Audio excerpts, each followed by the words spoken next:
Hello and welcome to Sports Tonight. I'm Cecilia Mogbe in Lagos.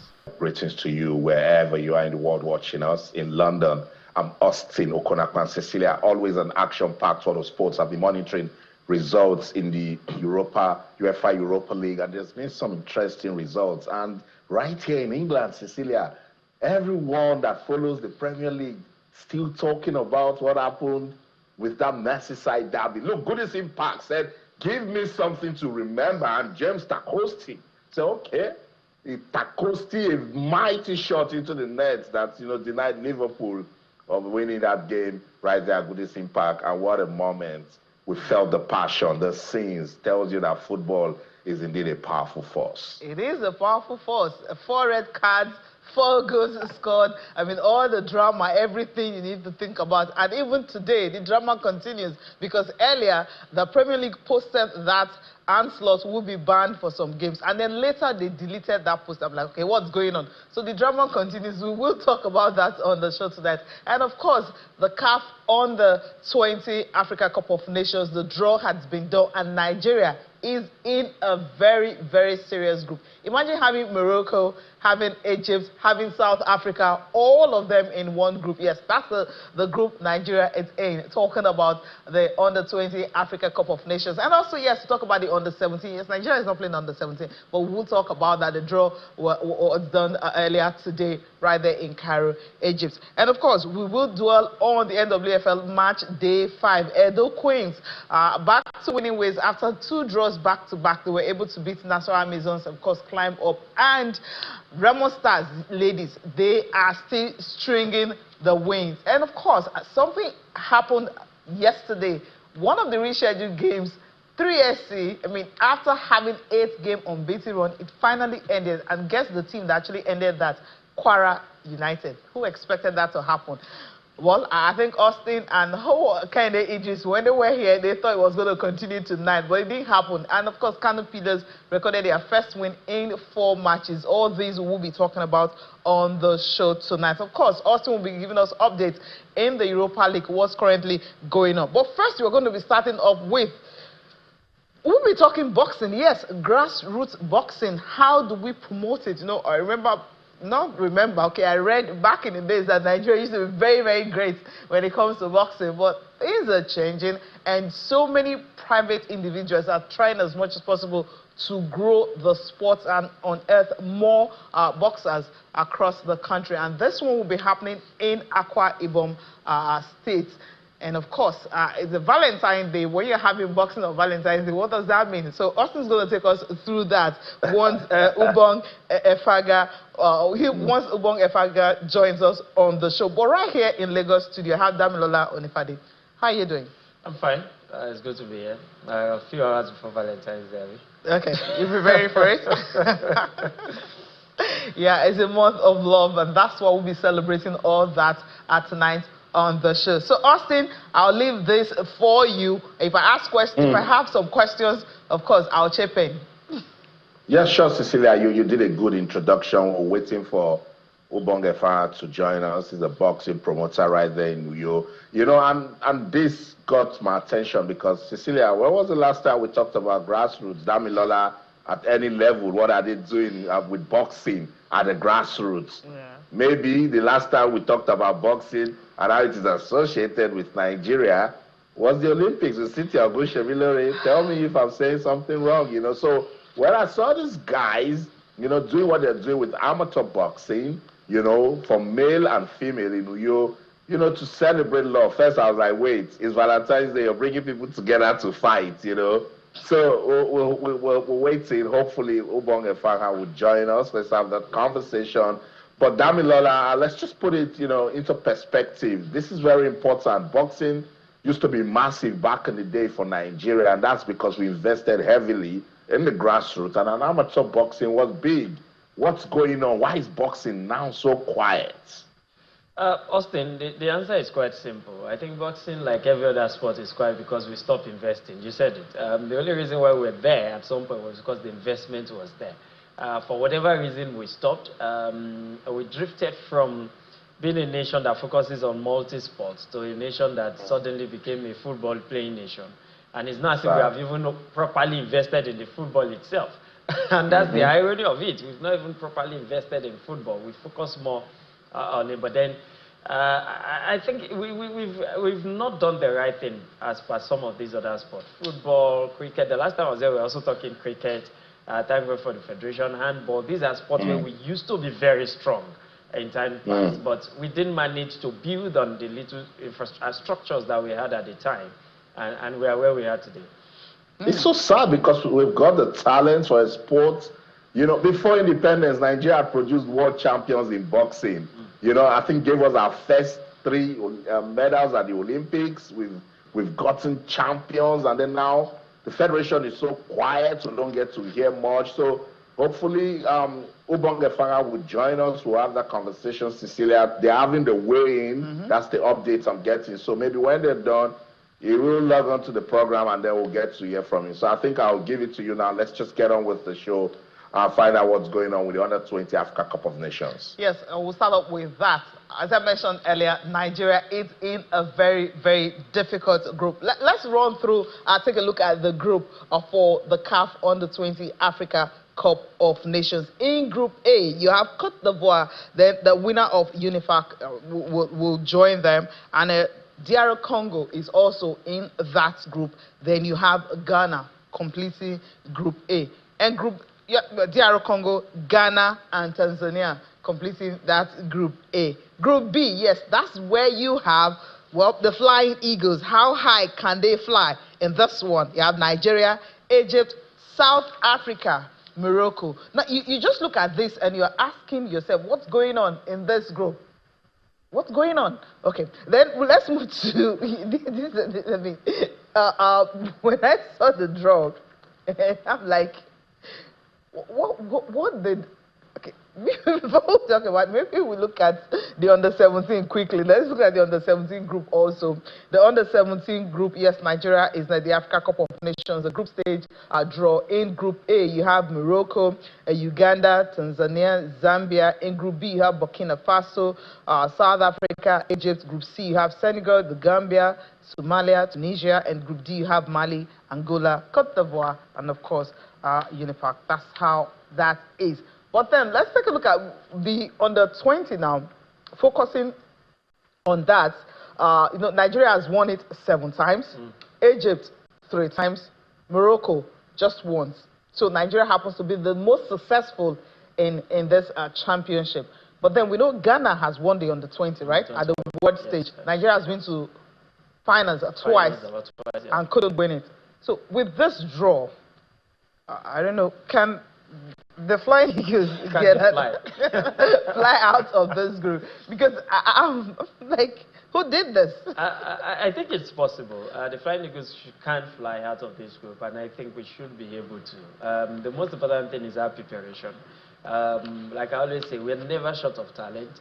What we're always short of doing is doing the right thing to prepare the team to get to this level. You remember the Wafu Zone B qualifiers, they struggled at the beginning. But quite didn't impress me. Maybe the last 2 games, and many will say those are the games that really matter, got us over the line to qualify. So, and I know that, I believe in the coach. I saw his El Academy team that won the Federations Cup last year, and I was quite impressed. And I also think that I saw a bit of that with the Under-20 team. I think if the right things are done, early preparation, ensure that the coach is in the right spirit, the players are in the right spirit, I think we have what it takes to qualify. At the end of the day, we should be able to qualify as the top 2, but then there is also still the space for the top, the 2 best top place teams. So if you consider all that, I think Nigeria should qualify, irrespective of how tough this group looks on paper. Also, you know, when I saw it, you know, Senegal, they are defending champions. You know, they're chasing the second title after winning the last one in Egypt, 2023. But then that competition in Senegal group, Senegal also have Zambia, Kenya, and Sierra Leone to compete with in Group C. But Group A, Group B, what did we do? I mean, because when I saw it, I'm like, what is going on? How do you have South Africa, Egypt, Nigeria, Morocco, all in one group? I think it's just a product of the draw straight up, because at Under-20 levels, Cecilia, I always say it, but you guys correct me to say, Austin, don't say that. We are not developing at that level. But I think that's the real experimentation from the under-17, from the grassroots. You know, if you take a look at that Group B, Egypt, South Africa, Morocco, Cecilia, compare what they've done in terms of investing in age-grade football. Compare them with Nigeria. Where do we stand? That's the real question. That's the actual work for us. Because if you put us side by side, take for instance, the 30-man list has been called up, you know. We talked about it in a good and bad way. There are questions to ask about why is it filled with academic players. But go and look at Egypt. 60% of those players already have foundational league football experience in Egypt. Same with South Africa. Don't even talk about Morocco. Those are countries that are building, and that way they know themselves. They played with themselves across different clubs. There are expectations for them to do well and then move up to the senior men's national team. But we do not have that. Yes, on paper, with analysis, they are supposed to fear Nigeria. We won it 7 times.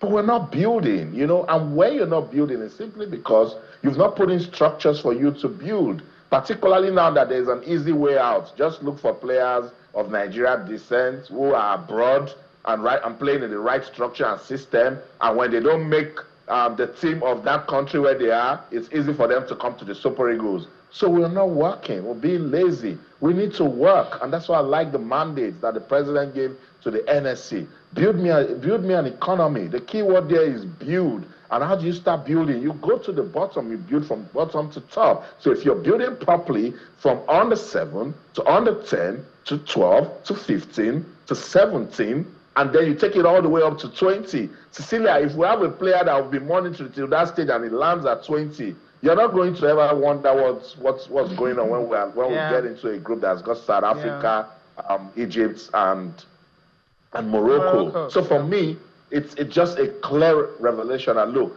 we are going against countries that are building, that are big on structure, that are big on investment. Those 3 countries in the last 5 years, go and check what they've invested in their football, men and women.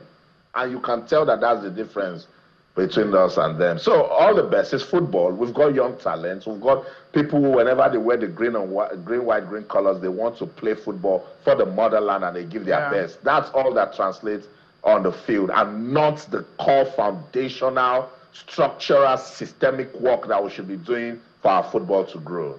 Yeah, it's a whole lot for us to actually do concerning this one, because when you look at countries, we saw what Senegal have done in the last last 6 years, right? 6 years. I mean, on the 17, the dominant 10 years. Okay, dominance of course the senior, the under 17, the under 20, and even the beach soccer also. They went ahead to also they won that one. I mean, you look at the powerhouses that we have. Nigeria, for instance, Ghana has won it 4 times. They're the only African team that have even won it at the world stage. That was, I think, 2009 when they won the World Cup. So if you look at these 2 powerhouses, after competing so well for a long time, we've dropped the ball. So you're having the likes of Egypt, Morocco, Zambia. These are former champions, you know. The developmental stage that we, as Austin talked about, we've stalled it. That's what we're saying on Tuesday, that how can we be having academy players, you know, playing under 20?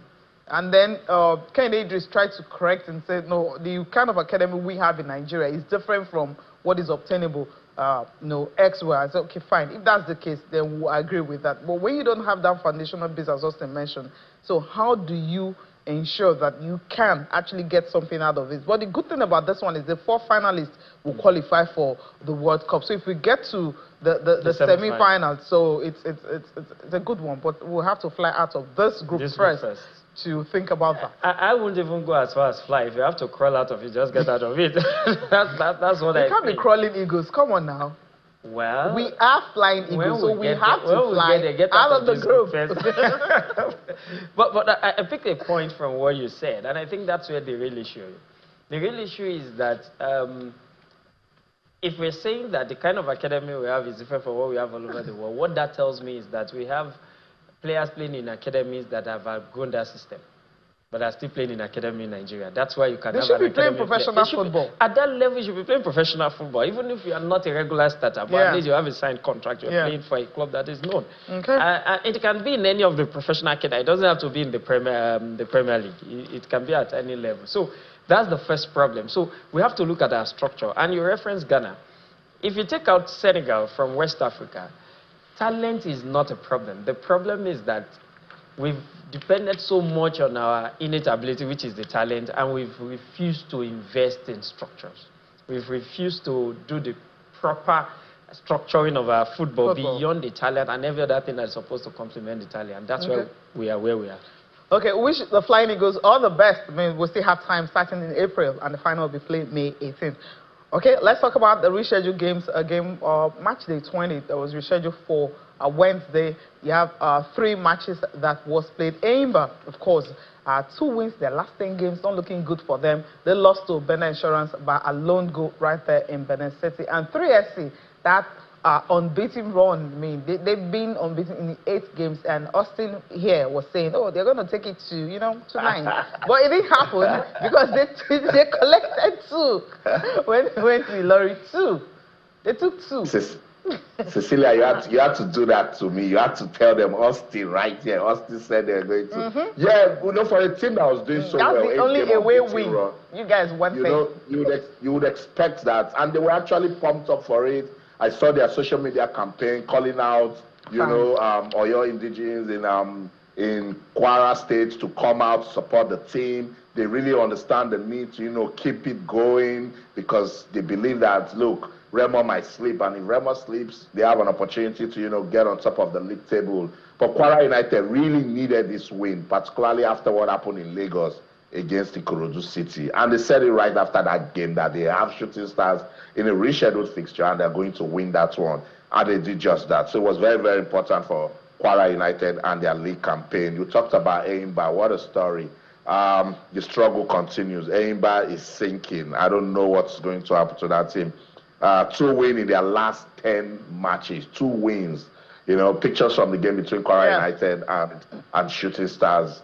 Beautiful game of football. There were some calls that people said, oh, it didn't go so well. Oh, it was supposed to be a goal. It's supposed to be the hand. Those things happen. But what happened? What matters is that Kwara United really needed to win that game, and they did just that. And that win was just enough for them. They now have 32 points, and they are now 8th on the log. And I talk about Kwara United and how decent they are and how disciplined they are in midfield. And when they have an opportunity, they play the pressing game. They're always on the offensive. They won that goal on time. And they've lost Emmanuel Ogbole, who was a key member of this team. And they're still playing like a solid team. That's the contentious goal I was talking about that got people talking, But I think that was a clear header.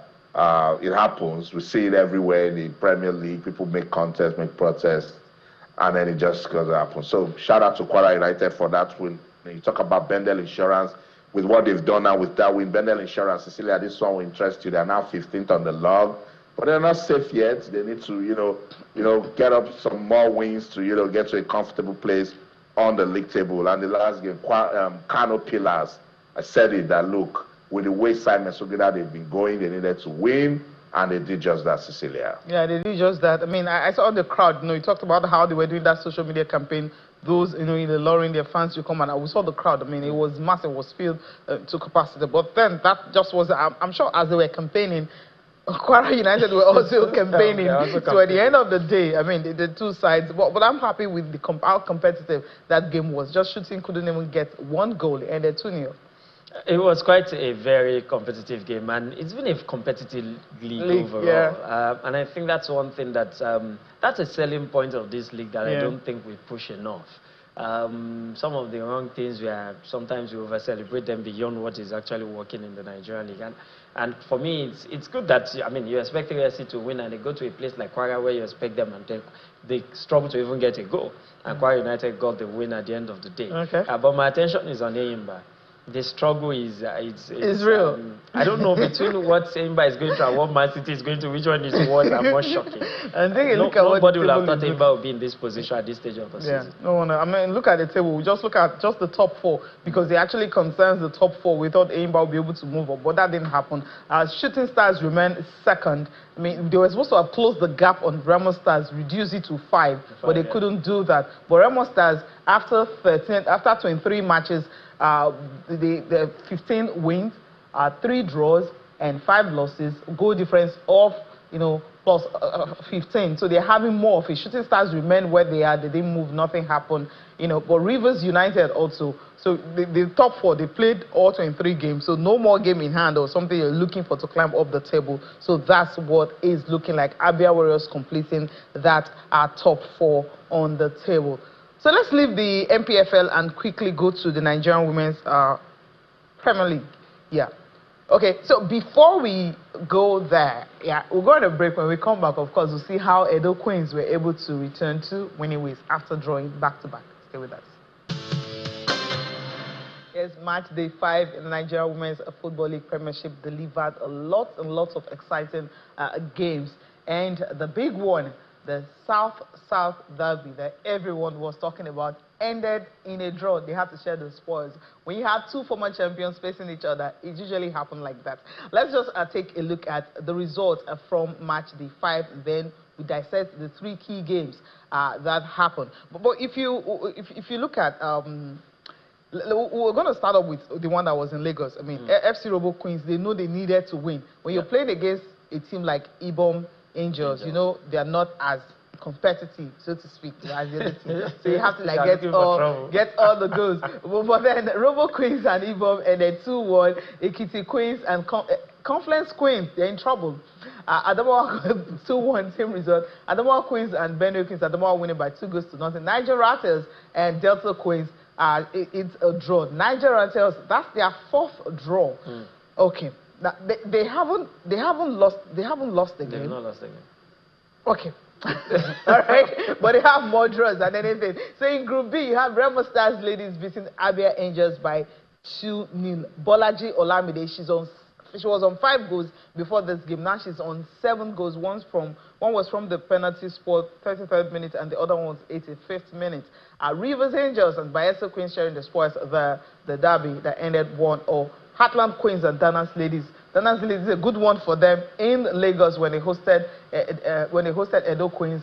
They got a draw from there. They went away also getting another draw. Edo Queens and Nassau Amazons losing that by 2-0. So you have boss and assistant. The coach of Nassau Amazons, Christopher Danjuma, that's the under-20 women's national team coach. And the coach of Edo Queens, Moses Aduku, was his assistant, before he moved to Edo Queens. I like that, boy. He shows that, okay, the assistant somehow can be better. But let's talk about this Edo Queens, and yes, the game I just mentioned, Edo Queens and, Robo Queens and Ibom Angels. I mean, they had to dig deep to be able to get a result out of here, leaving it lit. They had no choice. You mentioned it earlier. They knew they had to get a point from this particular game so that they can keep up with those ahead of them. And it was good that they got a point because the draw between Rivers Angels and Bayelsa Queens, I think the big winners were Robo Queens themselves because that put them just 1 point behind the 2 teams that are going neck to neck at the top of the table. Again, the league is just 5 weeks on, and we're seeing the competitiveness of the women football in Nigeria. Group A, Remo Stars are leading a new team and seems to be blowing everybody away. Group B, we knew Group B is going to be this close between these top 3 teams, Bayelsa, Rivers, and FC Robo Queens. Neither of them, every week, every Wednesday, you don't want to drop a point because you don't know what will happen in the other games against your close rivals. And I think it was a good one for this week. Let's get reaction from them quickly before Austin reacts to that.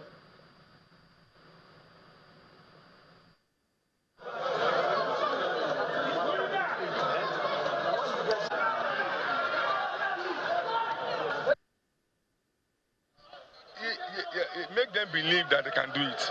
That is my secret.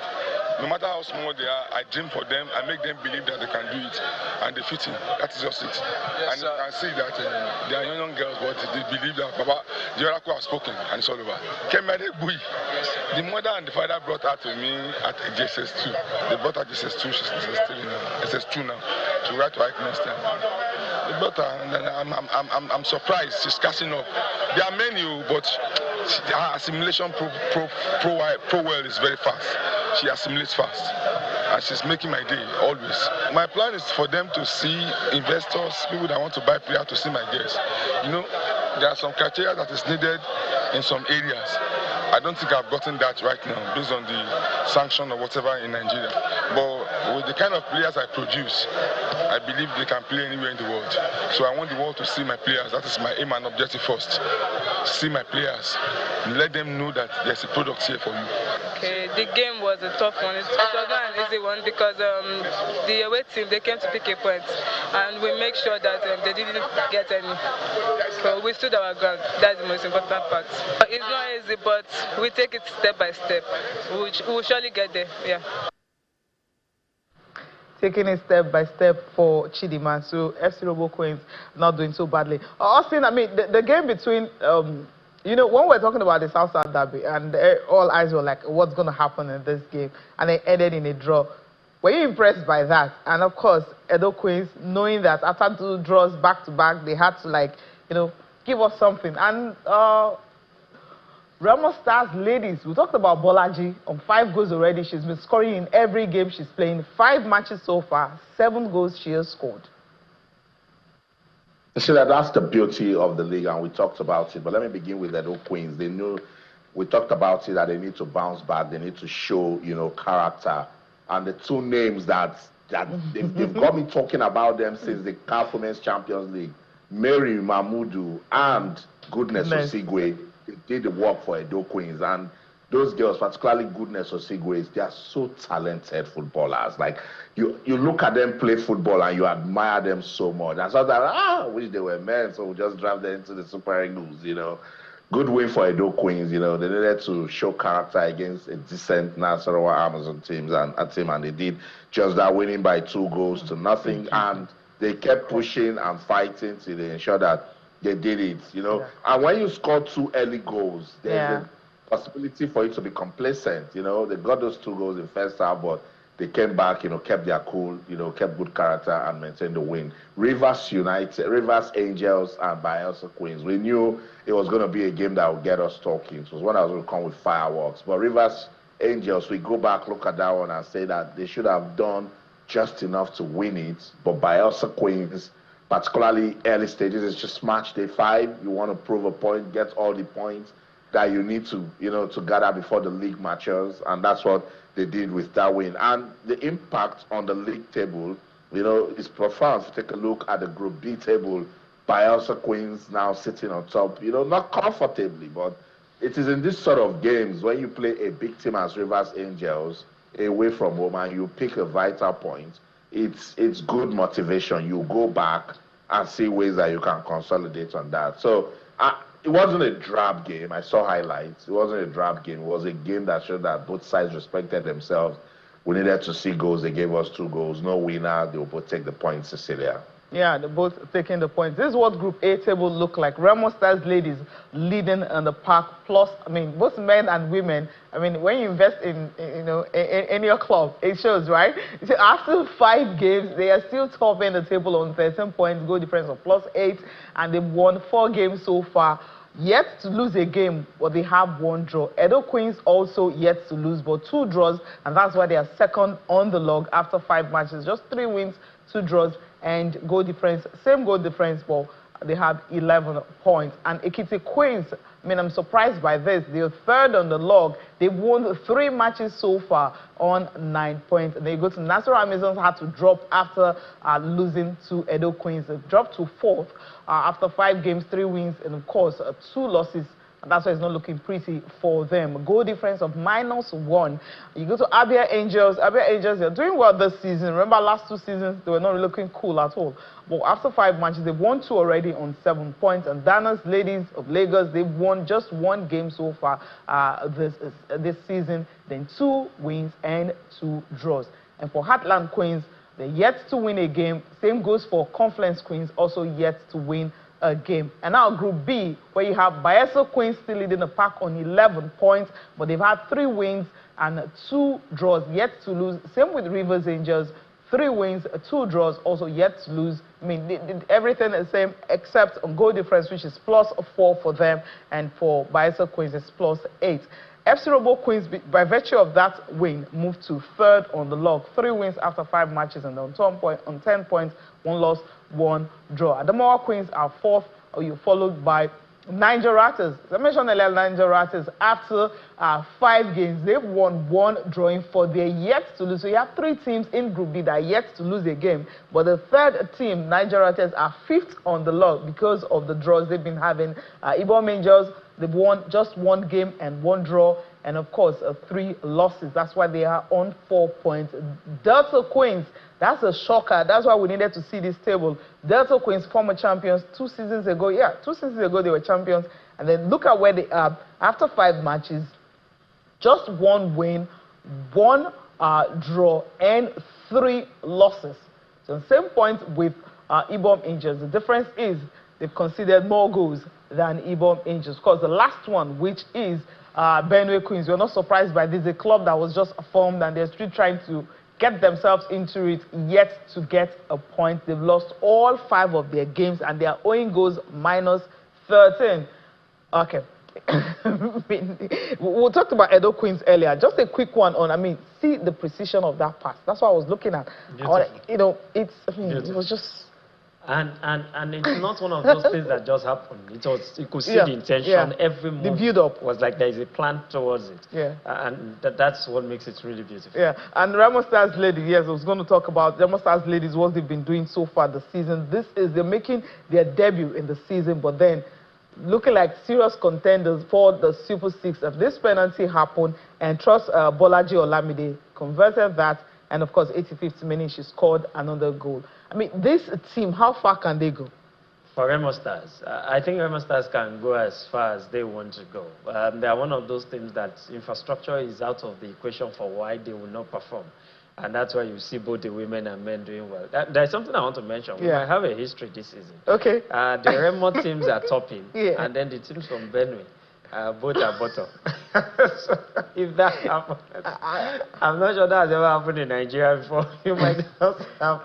But I get what you're saying. Infrastructure is key. It's key. It's key. The chairperson of the Benue Football Association was on Channel Sports on Sunday. He talked about infrastructure, what the governor is doing, trying to build the stadium. Yeah. Because they're playing all their games away from home. You go to Lafayette to play your games. That was why I'm trying to bring the two together. One of the and Remo Stars had their own stadium. They are stable. It belongs to them. So they have a home ground where they come, more like a fortress. They wouldn't want to lose it. And just look at that header. Bolaji Olamide just heading that one in to make it 2-0 for them. And it was a classic header coming from her. So it tells you, when Austin talk about infrastructure, sometimes you mention it 5 times, infrastructure, infrastructure. So it tells you that, yes, you have to, work on that for you to be able to be successful. We're seeing it happening in Remo Stars.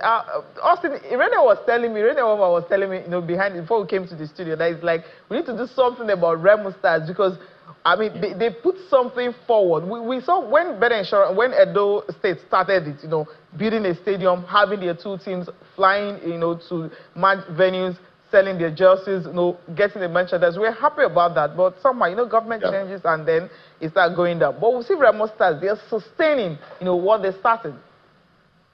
Planning and organizing, Cecilia, that's a key requirement to any successful project.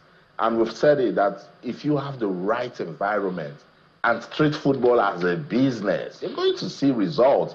That's what Remo seem to be doing. They've got the right management in place. They're treating it as football. I even saw on social media the way the Remo Stars ladies, get into the pitch, how they get into, the games. You could tell that they're understanding branding, and that is the 70% I always talk about that you must do before you get into the football pitch or the basketball court or the boxing ring. You are already winning when you've got planning and organizing on point. That's the difference between Remo Stars and any other state-owned football team. And because government don't understand business, because they feel they've got their purse that they can just dip their hands and just take it, and then there's no accountability, no transparency. People just spend the money anyhow. And that's why we are where we are. Yeah. If we can just imagine we have 10 Remo Stars, football teams, in the MPFL, and we just have those 10. You will see how the football ecosystem will grow. Yeah. Same with the women's team. Dana's ladies got us talking last week. They got us talking again this week. They are not winning, but they are not losing. And it's good for whoever is using Dana's Queens for business. Same as Niger Hotels. And of course, Remo Stars will say, we need more of these teams. Let them just come and show these government-owned teams how it should be done.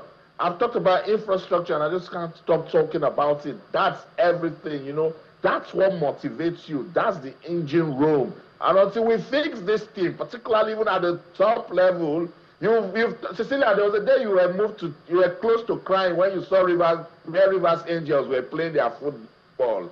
We shouldn't be having that for a team that's been as successful as Rivers Angels. So shout out to Remo Stars ladies. Shout out to everyone contributing to make sure that football in Nigeria looks good, because it's about time.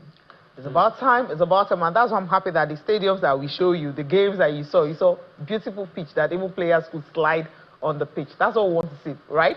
Now, Austin, give us updates from Europa League if you have some, and then we'll move to the Merseyside derby, because controversy is still there. I know, but then let's also remember the passion. Well, let's get into the UEFA Europa League playoff games going on. Okay, let's start with those that have been concluded. FC Midtjylland lost home to Real Sociedad. That game ended 2-1. I saw Take goal, the second goal for Real Sociedad. It was so good. It was a beautiful strike. Fenerbahce had a comfortable 3-0 win over Anderlecht. Ferencváros defeated Victoria Plzen by a single goal. Ajax did a good job going to Germany to beat Union Gilos by 2-0. AZ Alkmaar, at the moment, 40th minute played in that game. It's AZ Alkmaar 2, Galatasaray 1. Super Eagles striker Victor Osimhen is observing 5 yellow cards, disciplinary suspension. So he's not playing for Galatasaray in that fixture. It's 2-1. FC Porto 0, AS Roma 0. That game, it's in its 38th minute. FC 20 1, Bodo Glimt 0. 40th minute played in that one. And the last game, Park FC 1, FCSB 0. That game also in the 40th minute. Interesting games going on in the Europa League playoffs, Cecilia. The interesting games going on. Now, let's go to Merseyside derby. I mean, all the drama that happened. I mean, Liverpool have been flying. They've been flying. They were thinking, okay, with those teams that couldn't make it straight into the round of 16, with them playing, they needed to settle that game and see the last one in that at the Goodison Park. But then ended in a draw. They couldn't pick up all 3 points. Were you surprised by the outcome of that game? I wasn't. Really? I wasn't. Because of the return of David Moyes or something? Or? I think the return of David Moyes majorly. And again, even no matter how poor Everton is playing, even when Liverpool wins, they try to make the derby very competitive. Yeah. And with the return of David Moyes, you must agree that there has been an upward performance from Everton. I mean, they've not lost under Moyes. Before this game, I think they've had 3 wins and 1 draw. Before that particular game. And I think on the night, beyond anything you want to say, they deserve that 1 point. I honestly think they deserve that 1 point. They pushed Liverpool as much as they can. Of course, you expect that for large part of that game, Liverpool might be ahead because Liverpool has better players. That's not anything in dispute. Unfortunately, when you look at the football side of it, it ended the way it ended. But for the iconic fact that that's the last game at Goodison, maybe that's the only way it could have ended. So that we have something to talk about. Right, that's why the controversy continued. As I mentioned earlier, where you have the Premier League, sparks this confusion by deleting the statement on ban for Liverpool's coach, Arne Slot. So we don't know, maybe we'll still be at the dugout when they face Wolves this weekend, because apparently that too-much touchline ban for the Red may not just hold. That's what we are getting. But Austin, maybe we need to listen to what do we listen to? David Moyes, talking about this game. I mean, he was happy with it, of course. I mean, I thought we were a bit unfortunate to be 2-1 down, to be honest, in the second half. I thought we'd done enough to probably at least stay the same, if not be in front. But thankfully we got back in it. It didn't really look like it. It looked as if the game was going to blow up, and it didn't look as if we were going to get in from it. But look, we kept trying. We kept trying to find ways of getting more people forward, or find a way where we could get something. And in football, it doesn't happen that often.